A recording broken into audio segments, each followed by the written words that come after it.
Alright everyone, we are back for more of my gameplay on Nintendo Land for the Nintendo Wii U. We just got done playing Metroid Blast at the end of the last part, and that turned out pretty well. So we're going to go ahead and move on to the next game. We'll see how that turns out. So, for the next game, we're going to play Donkey Kong's Crash Course.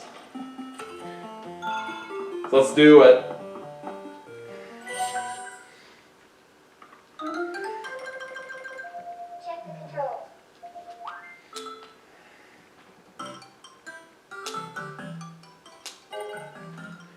Alright, so we're just basically trying to make our way to the goal, which is right there.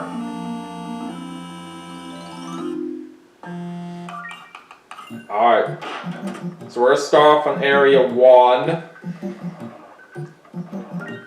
Pretty easy start right there. So now we're on to Area 2. So you basically just tilt the gamepad left and right to make your way through the course. And while you're making your way through the course,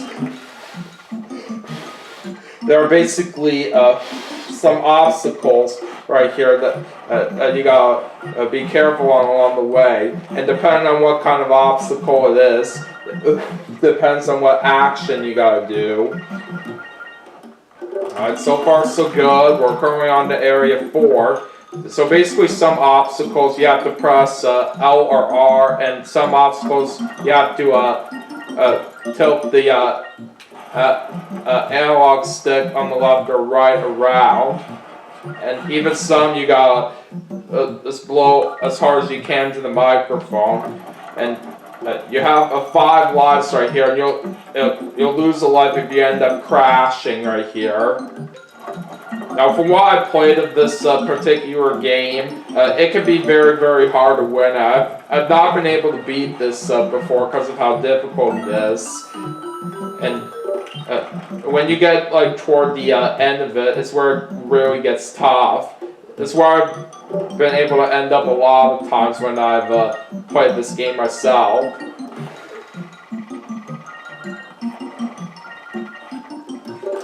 Now on to Area 6. And on some parts of this game, you have to be very, very fast to make the jump. Alright, Area 7, we got a 1-up as well.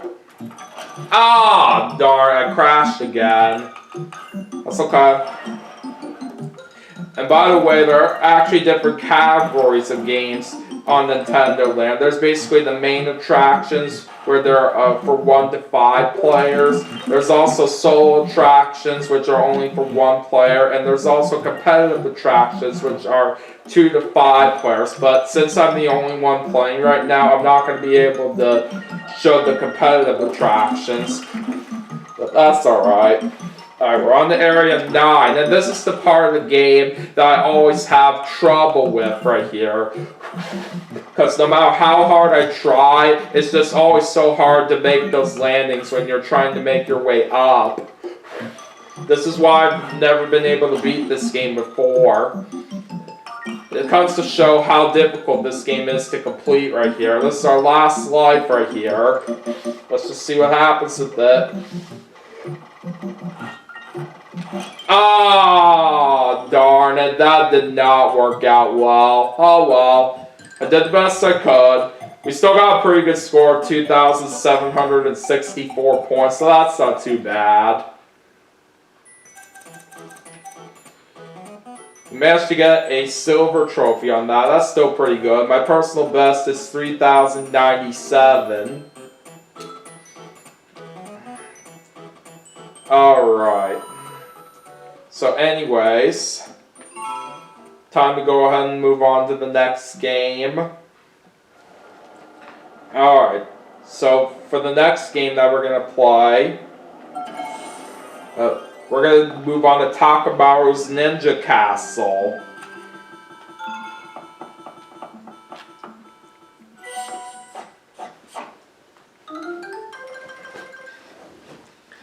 Okay. Let's do it. Alright, so whenever I like to play this game, I like to hold the gamepad in this position. Alright, so we're going to start off by hitting the drum with 3 throwing stars in a row. Alright. Anyways, let's start off on scene 1. So basically on this game, your goal is to try to be as much ninjas as possible. And you have 3 hearts along the way.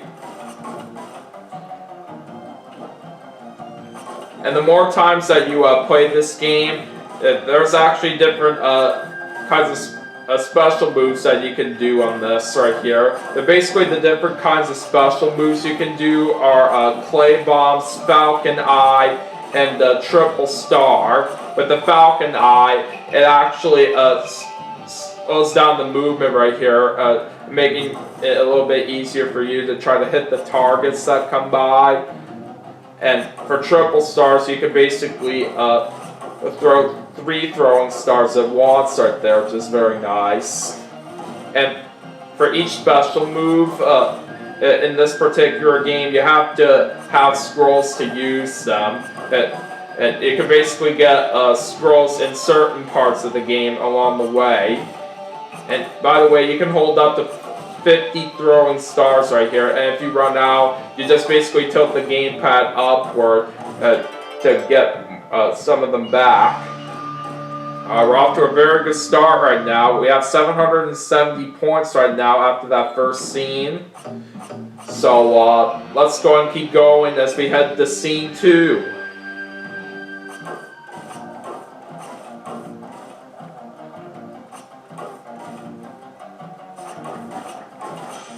Oh god, that was close.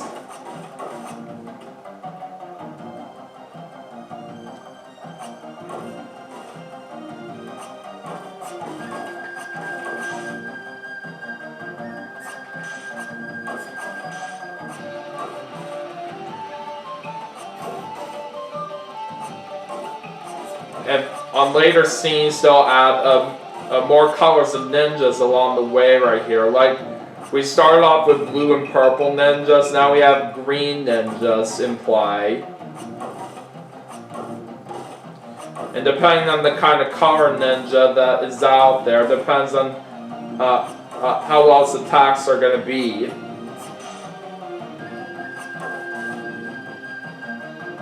Alright, now right here we have yellow ninjas. These ninjas throw clay bombs. Alright, we gotta restock our stars. Oh god, that was close.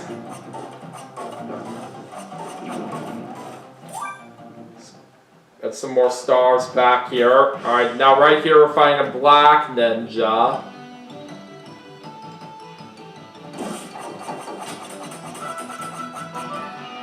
Well, there's a scroll, so we can basically use that to do one of our special moves later on, right here, if we choose to do so. Alright, we took down the black ninja.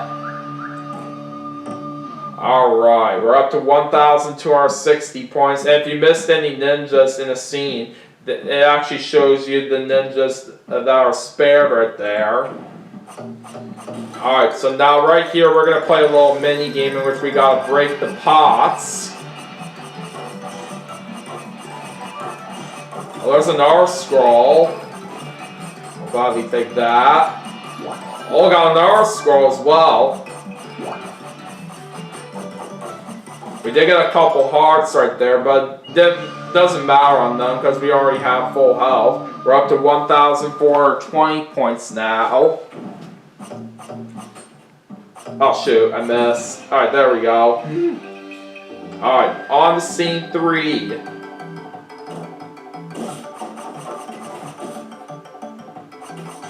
A fun fact about this game was that it actually came with my Nintendo Wii U when I first got it back in Christmas 2012, which is quite nice.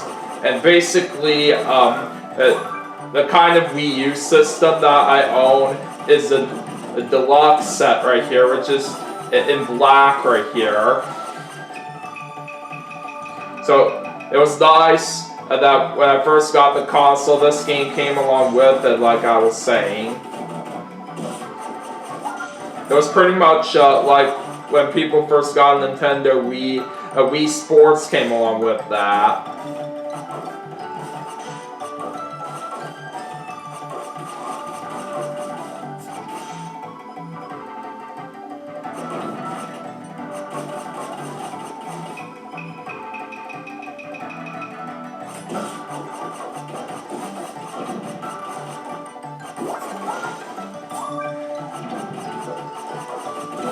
Ah, darn it, that hurt.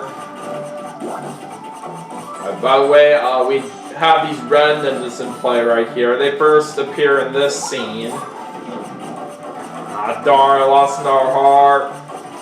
I'm still not doing too bad. Oh, how did I get hit there? That was ridiculous. Alright, made it through that scene. And we're up to 2,080 points now. Alright. Now time for scene 4. So now right here, we're about to do the final boss here. So we gotta try to do enough damage on him. We'll see how it goes. So now right here, this is the perfect time for my special moves right here. So we're gonna start by using clay bombs. Oh, darn it. I did not even know an attack was coming at me. Oh, well. I tried. But that's still a good score that we got right there of 2,160 points. Alright, I managed to get a silver trophy on that. And my personal best is 4,090. I managed to get a gold trophy on this. Alright, so that game is done. Alright, let's head to the next game now. So the next one that we are going to play is Captain Falcon's Twister Race. Now this one I really do like right here, since it is a good representation of the F-Zero games. Alright. Let's do it. Now I'm going to turn the camera off for this. Alright. So we're going to start off on area 1. So in each area you got to try to get through it within the amount of time that you have. And by the way, I should point out that the competitive attractions in this game that I'm sadly not going to be able to show in this gameplay are Mario Chase, Luigi's Ghost Mansion, and Animal Crossing Sweet Day. And all of those are definitely very fun to play with other people right here. And the competitive attractions actually happen to be my favorite kinds of games on Nintendo Land.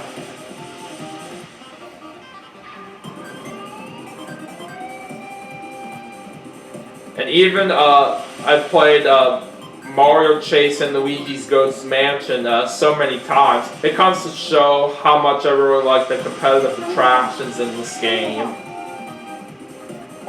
Alright, so far so good right now. We're on to Area 3.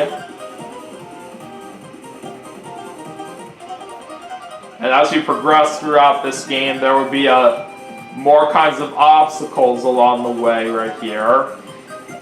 But of course, it does get much more harder as it goes along.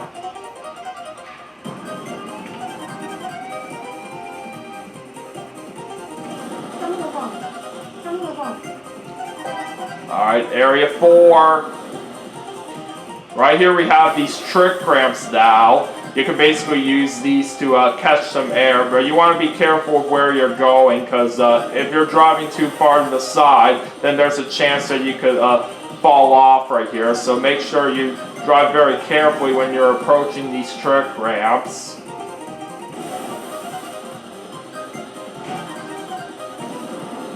Alright, so we're going to stop here for this part, and I'll see you guys in the next part.